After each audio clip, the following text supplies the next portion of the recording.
Hello and welcome to Mr. Alvarez's virtual chemistry classroom. Today we'll be learning about changes of state, also known as phase changes. And our aim for today is, how can we describe the transfer of energy during the different phase changes?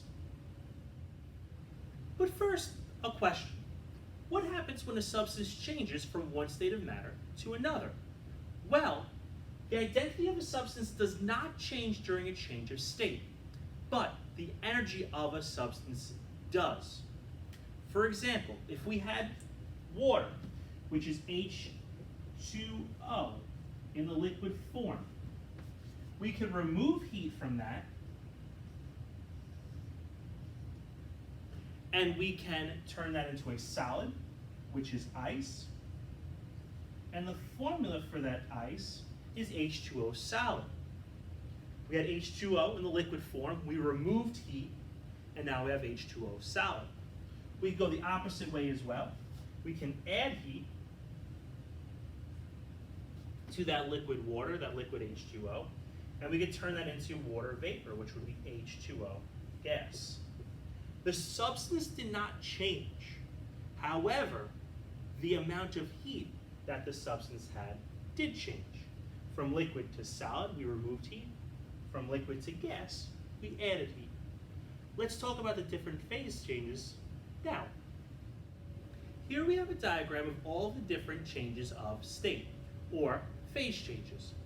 If we start here with the liquid, and we added heat, so that's what that red arrow represents, adding heat, from liquid to gas, that is known as vaporization.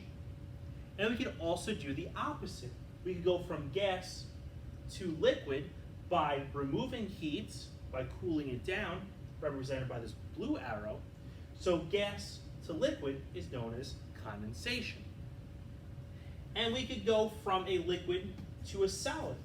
If we go from a liquid to a solid, we remove heat, it gets cooler, represented by this blue arrow, and that's known as freezing. Or, if we have a solid and we add heat, represented by this red arrow, solid to liquid is known as melting. Now, some substances can go directly from solid to gas, or directly from gas to solid. In these instances, there is no liquid phase.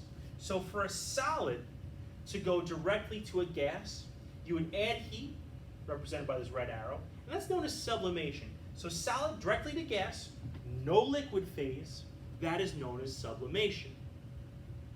And you can do the opposite as well. Some substances can go from gas to solid by removing heat, by getting cooler, represented by this blue arrow.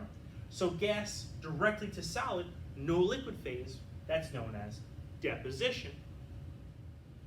Now let's talk about the 6 different changes of state, or phase changes. Now these 3 phase changes require energy being taken in. They are endothermic. Thermic referring to heat, and endo referring to inside. So these 3 changes of state are absorbing heat, taking in heat. The first one is melting. Melting is the change of state from solid to liquid. And this occurs at the substance's melting point. For water, water changes from a solid to a liquid at 0.0 degrees Celsius. Next, we have vaporization. Vaporization is the change of state from liquid to gas, and it occurs at a substance's boiling point. So boiling, vaporization, they're the same thing. Now the vaporization or boiling point for water, that's when water goes from a liquid to a gas. That will happen at 100 degrees Celsius. And finally, we have sublimation. Sublimation is the change directly from solid to a gas. So directly from solid to a gas. No liquid phase. So while water doesn't undergo sublimation under standard conditions, dry ice does. Now dry ice, the formula for dry ice is CO2 solid. So if you have solid carbon dioxide, you have dry ice. And then it sublimes when heat is added, taking in heat, and it'll go directly to CO2, carbon dioxide, gas. There is no liquid phase. That's why it's called dry ice. There is no liquid phase. It goes directly from solid to gas when heat is added. No liquid phase. These next three changes of state will release energy. So they will be exothermic phase changes. Once again, thermic referring to heat, and exo, like exiting, referring to outside. So these three phase changes will be releasing heat. They'll be giving off heat. Heat will be exiting from the system. The first one, condensation, is the change of state from gas to liquid. So from gas to liquid. And this, of course, occurs at a substance's condensation point. For water, water goes from H2O gas to H2O liquid at 100 degrees Celsius. Freezing is the change of state from liquid to solid. So freezing is from liquid to solid. And this, of course, happens at the substance's freezing point. For water, water freezes at 0.0 degrees Celsius. So water goes from H2O liquid to H2O solid at 0 degrees Celsius. Finally, we have deposition. Deposition is a change of state from gas directly to solid. So from gas directly to solid. And you might see this on a very, very cold day where the frost forms on a window. In this situation, you start off with water vapor, so you have humid air, so water vapor in the air. And then once that comes in contact with the window, it undergoes deposition to go from gas to the solid frost. And it does that by releasing heat. Once again, it is exothermic. One important note is that during all of these phase changes, temperature remains constant. So while water vapor is condensing from H2O gas to H2O liquid, it is going to remain at 100 degrees Celsius until all of those gas particles become liquid particles. Similarly, during freezing, from liquid to solid, all of the H2O liquid particles are going to stay at 0 degrees Celsius until they've all become solid particles. So during freezing from liquid to solid, those H2O particles, those H2O molecules are going to stay at 0 degrees Celsius. Hopefully you notice the pattern between some of the different phase changes. For melting point, H2O ice melts at 0.0 degrees Celsius. But something else happened to water at 0.0 degrees Celsius. Water also freezes at 0.0 degrees Celsius. For a substance, the melting point is going to be the same as the freezing point. Like for water, 0 degrees Celsius. For boiling point, or vaporization, water vaporizes at 100 degrees Celsius. Once again, there's another phase change that occurs at 100 degrees Celsius. Condensation. So the boiling point is equal to the condensation point. Once again, for water, the boiling point and condensation point is 100 degrees Celsius.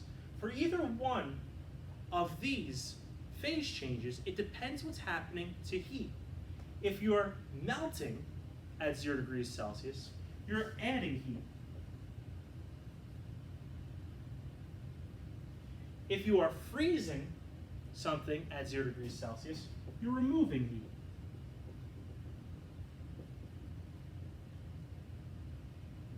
The same thing is true for down here. If you're boiling or vaporizing, that's adding heat. And if you're condensing, you're removing heat. So if you're adding heat, these are endothermic processes because heat is being taken in, and these, freezing and condensation, are exothermic processes because heat is being released. And that brings us to the heating curve of water. The heating curve of water is a graph with time on the x-axis and temperature on the y-axis. In the graph, you see this staircase looking depiction with 1, 2, 3 diagonal lines and 1, 2 flat lines. The first thing we do is we label all of the different phases, starting with the coldest, where temperature is the least. That is going to be a solid. Then we heat it up. It becomes a liquid. Then we heat it up even more, and it becomes a gas. Water turns from a solid to a liquid in a process known as melting. And water melts at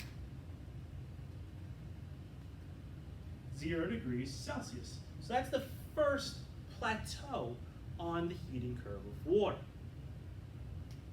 Next, we have a liquid, and a liquid becomes gas in a process known as vaporization or boiling.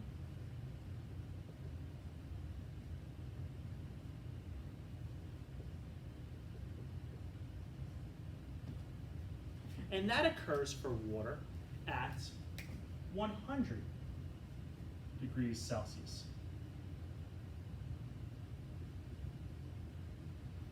So that's our second important number that we have to remember for water. So during the melting process in your beaker or whatever glassware where the water is becoming a liquid, we have both solid and liquid phases in that container. Similarly, during vaporization or boiling, we have both liquid and gas in that container. Now we can also go backwards.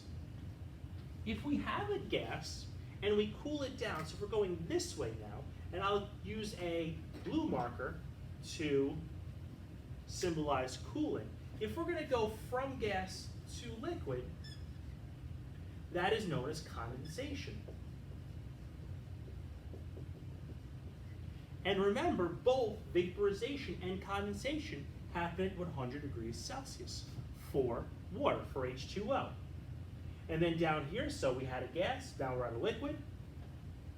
And if we're going from liquid to solid, that is known as freezing.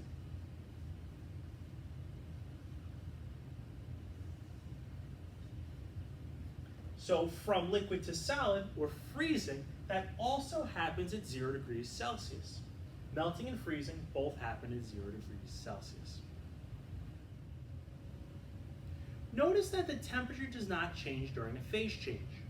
During melting and freezing, the H2O molecules stay at 0 degrees Celsius. So for melting, the temperature does not start increasing again until all the solid particles have become liquid particles. And for freezing, the temperature doesn't start decreasing again until all the liquid particles have become solid particles. Similarly here, during vaporization, the temperature is constant at 100 degrees Celsius. So the temperature will not start increasing again until all the liquid particles have become gas particles. And if we're going the other way, condensation from gas to liquid, we're still at 100 degrees Celsius, and you're not going to get any cooler until all of the gas particles have become liquid particles. Temperature does not change during a phase change. It stays constant. Before we finish up, we have to talk about two definitions. The first one is conservation of mass. Now, the law of conservation of mass states that matter cannot be created or destroyed. So what does that mean? Well, In chemical changes, as well as in physical changes, the total mass of the substances undergoing the change stays the same before and after the change. So the reactants go into a chemical reaction. The total mass of the reactants will equal the total mass of the products, what comes out of a chemical reaction, after the chemical reaction takes place. So, in summary, the mass of reactants is equal to the mass of products.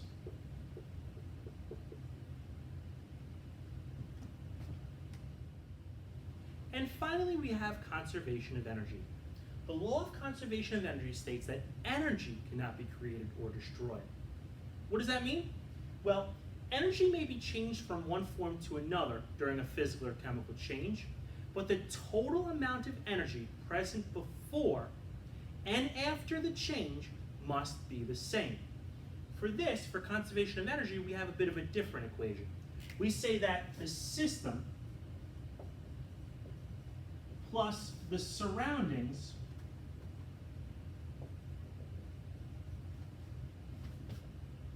is equal to the universe.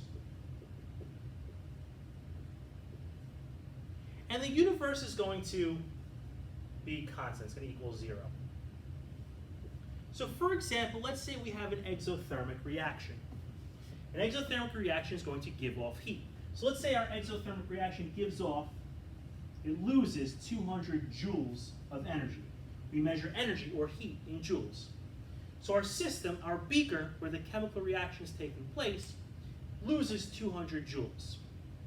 That means the surroundings, the area around that beaker where the reaction is taking place, must absorb 200 joules of heat, of energy. Negative 200 plus positive 200 is going to equal 0. The universe never changes. The energy that the universe has is constant. But in this case, the exothermic reaction, the system lost heat, and that exact same amount of heat was gained by the surroundings. Thank you for joining Mr. Alvarez's virtual chemistry classroom. Today we learned about the 6 different phase changes, or changes of state. Then we labeled the heating curve of water, and we finished up by discussing the laws of conservation of mass and conservation of energy. Thank you again for joining us. I hope you learned something today. Please join us again soon.